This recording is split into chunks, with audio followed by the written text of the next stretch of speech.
Sampurasun, Assalamualaikum warahmatullahi wabarakatuh. Bercerita biu, rerencangan sadaya. Hayu orang diajar bahasa Sunda deui. Dina sesi maca sasarengan carita barudak nu judulna Dinten Naon Ayeuna karya Fania Rizky Santoso, terjemahan Sundana ku Bapak Teddy Muhtadin. Nu sumberna ti Let's Read The Asia Foundation. Yuk orang kawitan. Wilujeng enjing, poe ieu mah bea kacida bungahna. Bea ngarep-ngarep bakal menang pik kabungaheun. Ningan tayana naon? Kamarana nya? Emak, ari emak emut teu ayeuna dinten naon? Bea nanya. Dinten masak, saur emak. Aduh, emak mah hilap. Teteh, ari teteh emut teu ayeuna dinten naon? Dinten ngagambar, walon teteh.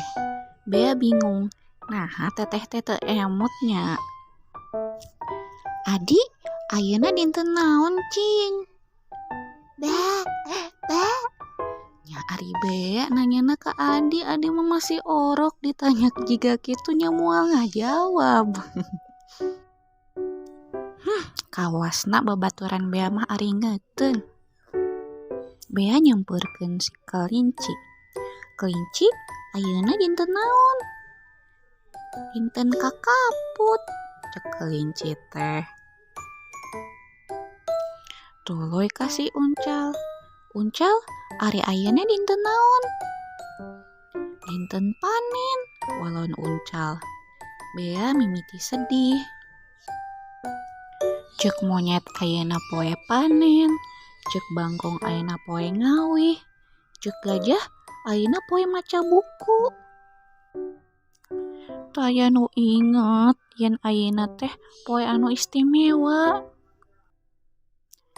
Bea jadina langsa. Wilujeng tepang taun bea. Si horeng sarerea ingeteun. Bea baca pisan. Rengsek rerencangan sadaya. Kitu geuning caritana si bea teh. Lucu pisan si bea teh nya.